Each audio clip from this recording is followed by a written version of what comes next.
we have the attributes that if we stick with them, and to me be a little more enterprising with them, we can chart our own course. I'm Michael K. Braun.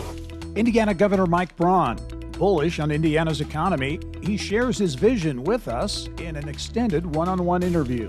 And using high-tech light therapy to treat inflammation. The story behind why an East Coast company decided to set up shop in the orthopedics capital of the world in Warsaw. And don't quit on yourself, don't quit on your teammates. The state's largest fire department partnering with IvyTech Community College to give future first responders first-hand training. 2, 3, 4. Inside Indiana Business is next. From Indiana's business news leader, this is IBJ Media's Inside Indiana Business with Gerry Dick, presented by Innovate Ventures, Indiana University, and LiUNA. Hello and welcome to Inside Indiana Business. I'm Gerry Dick. Indiana Governor Mike Braun has spent his first 9 months or so here at the Indiana State House, navigating a changing economy and hot-button reform issues, from property taxes to economic development. The entrepreneur who grew Jasper-based Meyer Distributing into a national company says it's all part of a Main Street approach to governing. This week, I sat down with the governor in his State House office for an extended conversation on the state of the Indiana economy, talent, technology, and his vision for the state's future. Governor, you've been in office now 9 months. Your assessment on the state of the Indiana economy?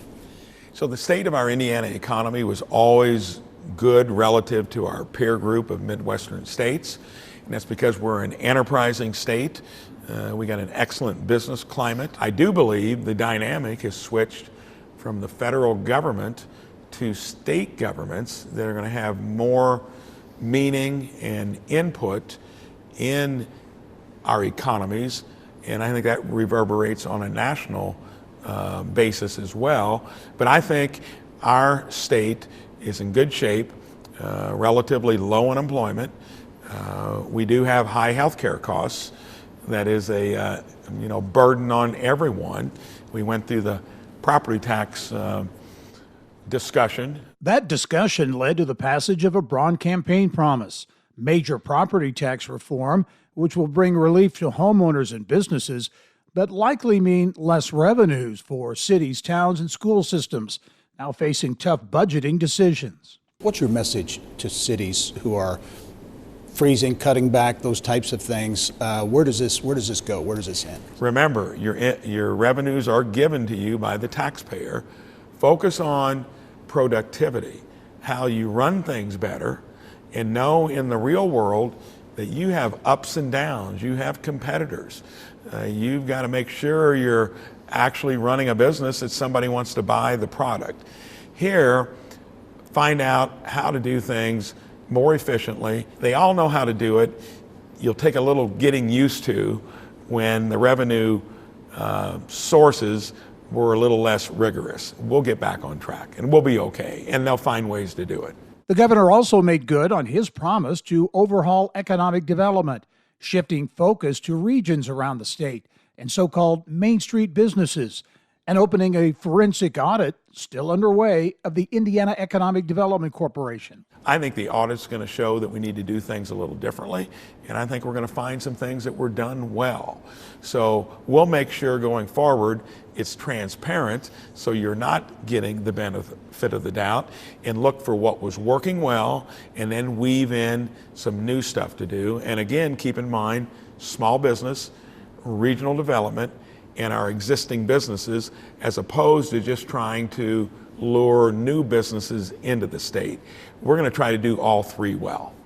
How do you balance transparency with that need to do business kind of at the speed of business, if you will? Is that a balancing act? I think when it comes to that, I feel confident that we'll be able to have our cake and eat it too. And the day after we spoke with the governor in his office, he unveiled Power Up Indiana, a new initiative offering Indiana companies incentives to upskill workers. Well, much more ahead with Governor Mike Braun, including his stance on data centers. They are surging around the state, And so too are communities saying, not in my backyard. We get the governor's take on the pros and cons of data centers, plus why he sees huge potential in an emerging technology corridor. That's right after the break. The challenges are real. Type 2 diabetes rising Small faster businesses among need help. Alzheimer's cases rising as population. Solutions. They said it'll never happen. It's too hard. Nothing will change. Can't compete. You'll never solve it. And we said, watch us. Our Innovate Indiana series is on the move in October. Join us for Innovate Southern Indiana in New Albany, October 1st. Innovate South Bend Elkhart in South Bend, October 14th. And Innovate South Central Indiana in Bloomington, October 24th. The Innovate series is presented by Indiana University and Old National Bank. Each location will feature a powerful afternoon of ideas, innovation, and insight. And what's next for each region. RSVP now at ivj.com/innovate. Buying or selling a home is too important to go it alone. Realtors are on your side when it matters most, as local housing experts with insight that goes deeper than a set of search results. With a strict code of ethics and higher professional standards to protect your interests. And with a commitment to Indiana, standing up for homeowners and taxpayers, supporting our economy, and working for stronger communities. Indiana Realtors, the neighbors you know, the experts you trust, will find your way home. We build Indiana. The Laborers International Union of North America builds and maintains roads, bridges, and other essential infrastructure that make us the crossroads of America. So thanks to LIUNA members' work, Hoosiers have a better quality of life, like access to utilities, easier routes to jobs, schools, or medical care. We build Indiana for good jobs and stronger communities. The Laborers International Union of North America. We are LIUNA. You're not giving us any information that we need that is going to put us at ease. Hoosiers concerned about the surge of data centers coming to Indiana, sounding off the proposed center at the center of that hearing in Hancock County. That's a project that's now off the table. Well, welcome back as we continue our extended interview with Indiana Governor Mike Braun as the conversation shifts to those controversial data centers. What's your view on data centers, the future of data centers in Indiana? They're going to be essential if we want to be a player in AI, and we developed AI. I've never seen anything where the creators of it said be careful with it, and have invited regulation. I can tell you our big geopolitical competitors are going to try to get there before we do. Data centers use a lot of juice, electricity, and a lot of water. And most people would be surprised that before they came along, we were only producing 20 gigawatts of electricity for all households and businesses. I couldn't believe it when I heard a data center can use up to a gigawatt. That's a lot for one enterprise. No one has it available, no state does. I'm going to try to be the leading state on getting small modular reactors because they seem to be the best source of baseload that is going to be 8 to 10 years away. In the meantime, it's going to be getting more life out of your coal units, expediting natural gas, and doing wind and solar. As for the Indiana economic story that will unfold over the next 3.5 years and beyond, well, Governor Braun sees the biosciences and microelectronics playing a major role, and he's especially intrigued by an emerging technology corridor that could connect a large portion of the state. I see this whole idea of a quantum corridor that would stretch from just inside the Indiana border, taking advantage of the third largest market in the country. But with our universities, with Crane down, now is really being looked to throughout the Defense Department as a leading edge technology center. But if you take the region down to Lafayette, Indianapolis, Bloomington, put the terminus maybe at Crane, there is a lot going on in that quantum corridor technology that is ripe for the taking, in my opinion, and I feel real good about how to get from here to there. Indiana Governor Mike Braun, and you can see the entire interview, about 25 minutes worth, where we cover a number of topics at our website, InsideIndianaBusiness.com. Well, an update on one of those data centers Governor Braun spoke about, this one in New Carlisle, St. Joseph County. The Area Plan Commission there voted thumbs down this week to a new $12 billion data center. It would be in addition to Amazon's $11 billion center already under construction in New Carlisle. We'll be following this one and provide updates later in October when county commissioners make a final decision. Well, IBJ Media is taking an active role in showcasing Indiana's diverse economy across the state. This week, our Innovate Indiana series rolled into Muncie and East Central Indiana. Ball State University, one of the region's main economic drivers, and the university is investing heavily in the future of the campus and, importantly, community. Construction on a $70 million performing arts center, boutique hotel, and innovation center, all part of a massive makeover of the Village District just off campus. It's one of many projects that brought business, community, and education leaders from across East Central Indiana all together for our Innovate event in Muncie to talk about how to capitalize on the region's strengths, challenges, and opportunities. We believe that the project that we're spearheading in the Village, that's the commercial district immediately adjacent to our campus, is part of a transformational growth here in Muncie and Delaware County, because what we're doing is complementing the good things that have been happening for many years here at downtown Muncie that's spreading out from the central city, what's happening in areas throughout East Central Indiana, right here in our county. It is undeniable the effect of higher education on workforce development and on workforce development on economic growth. We've seen across the state, certainly here in Muncie and Delaware County, across East Central Indiana, the role of universities. Here at Ball State, what's happening in terms of getting students ready to lead in this next chapter. Next stop on the IBJ Media Innovate Indiana series, Southeast Indiana.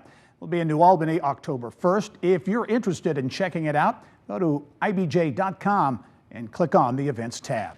Coming up next, Warsaw reaffirms its grip as the orthopedics capital of the world. We'll have new details on a big investment there, and Eli Lilly and Company with a massive investment on the East Coast, what it means for the company, and an update on construction of Lilly's multi-billion-dollar investment in the LEAP district in Boone County. Been a while. What have you been up to? Oh, you know. Oh, I see it's not flossing. I just added some secret weapons to my toolkit. Huh? They help me drill down further, digging deeper than I ever could before. Into my business and personal finances with Lake City Bank Digital. Oh, yeah, totally. Now let's take care of that tooth. Add sharper tools for your money with Lake City Bank Digital. You are all set, Brian. I'm Devin. Who is Rally for? Rally's for everybody. And that's hard to accept because you see all these big top names and you're like, how do I walk into that room with some of the most famous folks in the world, of Molly Blooms and the Mr. Wonderful from Shark Tank? Like, do I belong there? Absolutely you belong to Rally. You know, there's no question about it. So get your ticket before it sells out.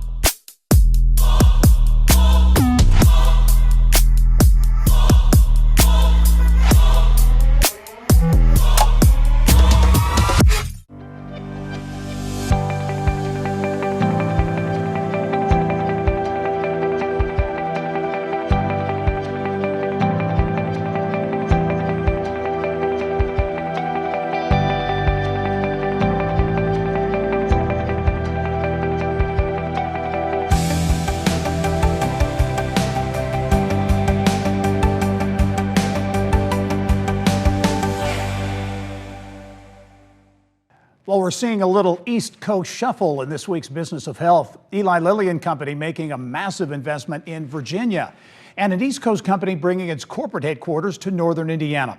Business of Health reporter Kylie Valletta here now with more. Kylie. Well, thank you, Gary. Indiana-based pharmaceutical giant Eli Lilly announcing it will build a $5 billion manufacturing plant just outside of Richmond, Virginia.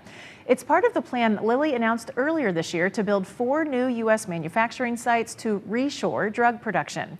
Lilly is hosting a similar press conference in Houston in just a few days, but not revealing details yet about the economic development announcement.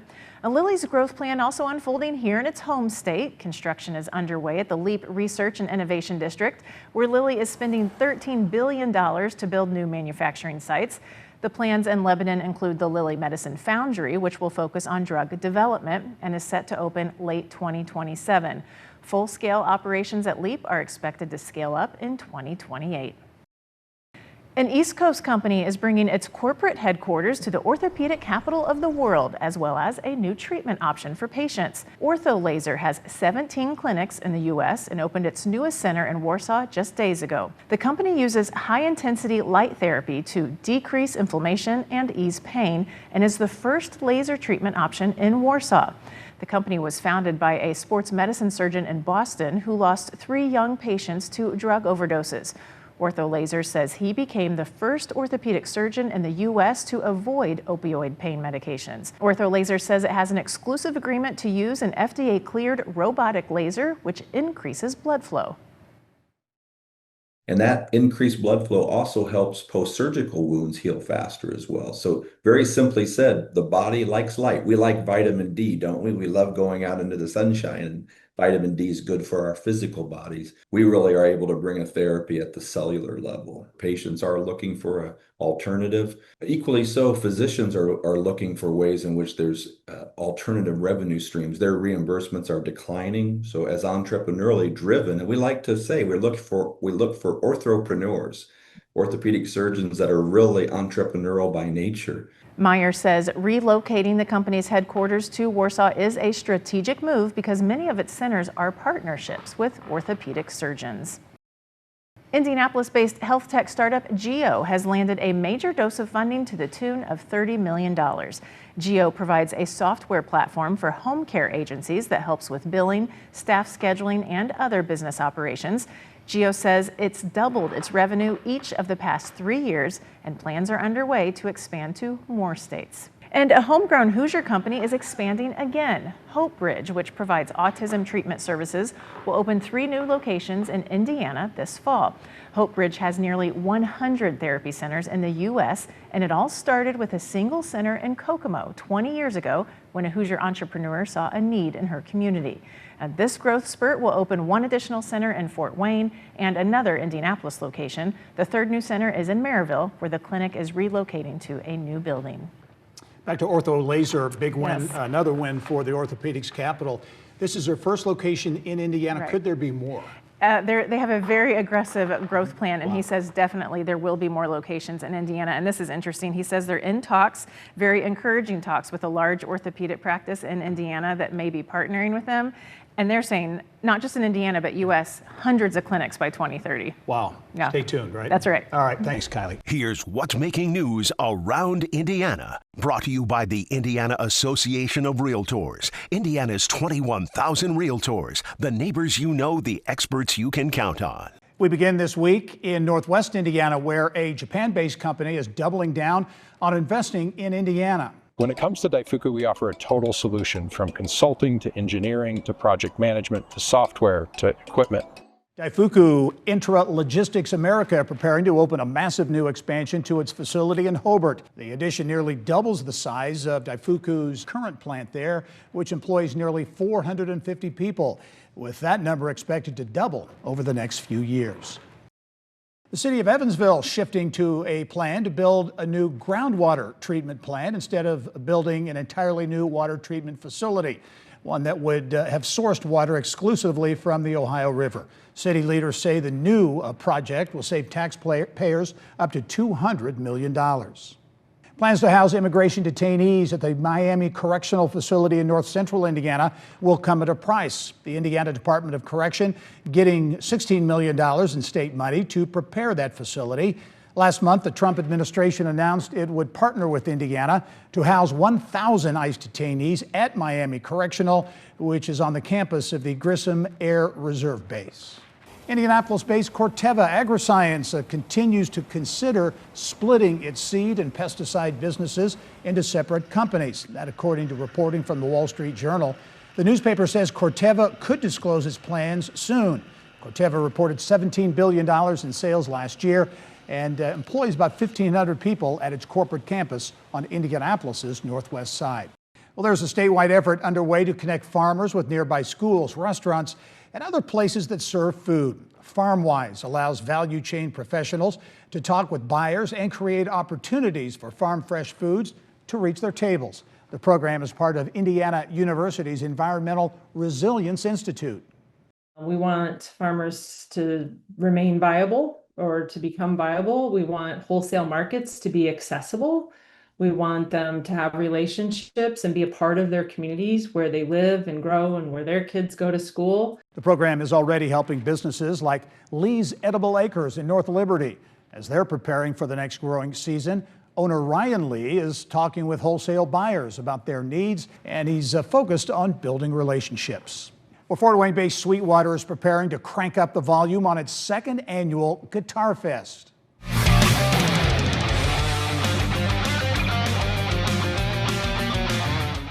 More than 80 brands will showcase their products at the event.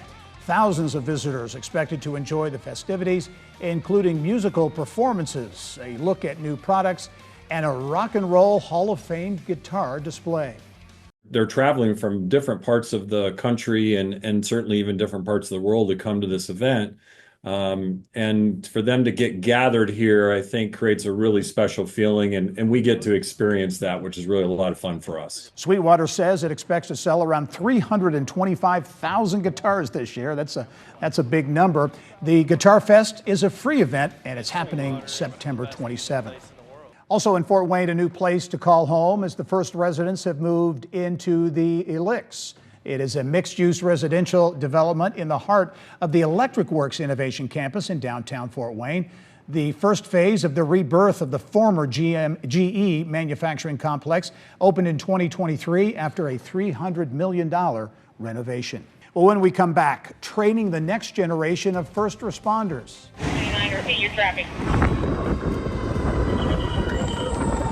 Why the state's biggest fire department is partnering with Indiana's largest community college system through hands-on training. Buying or selling a home is too important to go it alone. Realtors are on your side when it matters most, as local housing experts with insight that goes deeper than a set of search results. With a strict code of ethics and higher professional standards to protect your interests. And with a commitment to Indiana, standing up for homeowners and taxpayers, supporting our economy, and working for stronger communities. Indiana Realtors, the neighbors you know, the experts you trust, will find your way home. Who is Rally for? Rally's for everybody. And that's hard to accept because you see all these big top names and you're like, how do I walk into that room with some of the most famous folks in the world of Molly Blooms and the Mr. Wonderful from Shark Tank? Like, do I belong there? Absolutely you belong to Rally. You know, there's no question about it. So get your ticket before it sells out.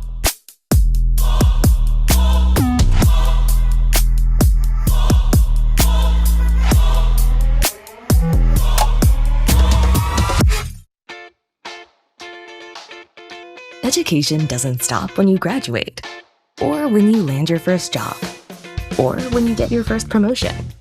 Because education, just like your drive to be the best, doesn't stop. We can help you continue to learn, make connections, and sharpen the skills you need to succeed. IBJ Media, the best of business is in us. Get started at ibjmedia.com/youngprofessional. Challenges are real. Type 2 diabetes rising faster. Alzheimer's cases rising as population. Solutions. They said it'll never happen. It's too hard. Nothing will change. Can't compete. You'll never solve it. And we said, watch us.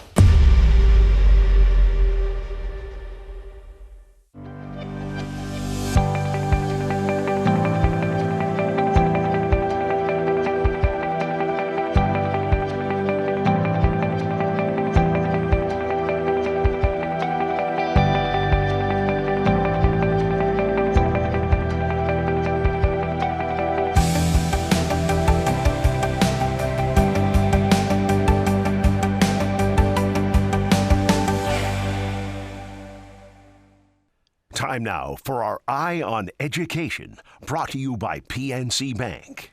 Well, there's a lot more than spraying water from a hose when it comes to putting out a major fire. A lot of truth to that. It takes years of training both in and out of the classroom.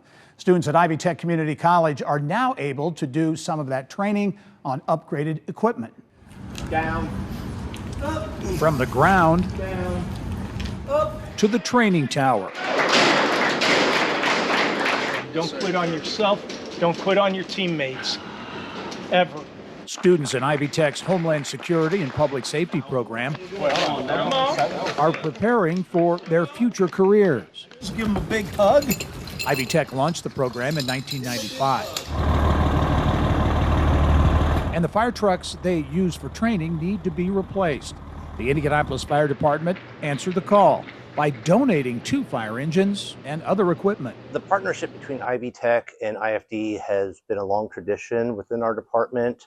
A lot of the members of the Indianapolis Fire Department take classes out here. We've done training out here. Without working engines, they would not be able to participate or even continue with their fireworks school. 2, 3, 4. They train on these trucks. So we have these trucks set up like a real life fire truck. So the tools are kept in a certain place for a certain reason, and they have to go and figure out where those things are and how to deal with them accordingly. IvyTech's Public Safety Technology Training Center is in Lawrence. Yes, sir. Down. And provides hands-on training for students looking for a career in public safety. Everybody here is on one team, even though they come from different backgrounds. The opportunity for education here and to develop a great series of skill sets is really unparalleled. The program serves new recruits as well as current firefighters who want to climb the ladder. The equipment allows us to service a vast array from ages of students. And the best part is those students of different ages get to interact with each other and solve the same problem. Engage your core. Students will learn how to connect the supply hose to the fire hydrants as well as to the fire engines themselves. And then they'll be able to learn how to carry attack lines. More than 90% of IvyTech students live in Indiana, with many graduates from this program staying in the state to protect and serve their local communities. And to be able to see the enthusiasm and the gratitude and to speak with the cadets themselves about why this is important. I guess for me, that's what makes it worth it. You got this. Well, IvyTech has partnerships with a number of fire departments across central Indiana to help connect students to job opportunities. Well, big improvements to the tune of $100 million are coming to 3 Indiana state parks. Prophetstown State Park in Tippecanoe County snagging the bulk of that state money approved this week for renovations, including a new heritage area, trail development, aquatics facility upgrades, and additions to Prophetstown's campground. McCormick's Creek and Potato Creek also getting a piece of the pie. Well, that's all the time we have for this edition of Inside Indiana Business. As we leave you this week, we leave you with more Indiana vibes. The fall season is here. Enjoy these images provided by the Department of Natural Resources. Thanks for joining us. I'm Gerry Dick. Go out and make it a successful week. We are bringing the power of this to this with a new IBJ Media app. For the first time ever, you'll be able to get the Indiana Lawyer, Inside Indiana Business, and the Indianapolis Business Journal all in one place wherever you go. All across the state of Indiana, IBJ Media provides the news you need to know, and we're doing it now directly to your phone. To be a part of this, you can find it on your favorite app store. Just search IBJ Media.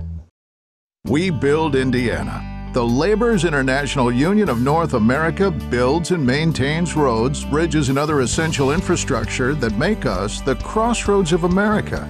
So thanks to LIUNA members' work, Hoosiers have a better quality of life, like access to utilities, easier routes to jobs, schools, or medical care. We build Indiana for good jobs and stronger communities. The Laborers International Union of North America. We are LIUNA. Been a while. What have you been up to? Oh, you know. Oh, I see it's not flossing. I just added some secret weapons to my toolkit. Huh? They help me drill down further, digging deeper than I ever could before. Into my business and personal finances with Lake City Bank Digital. Oh, yeah, totally. Now let's take care of that tooth. Add sharper tools for your money with Lake City Bank Digital. You are all set, Brian. I'm Devin.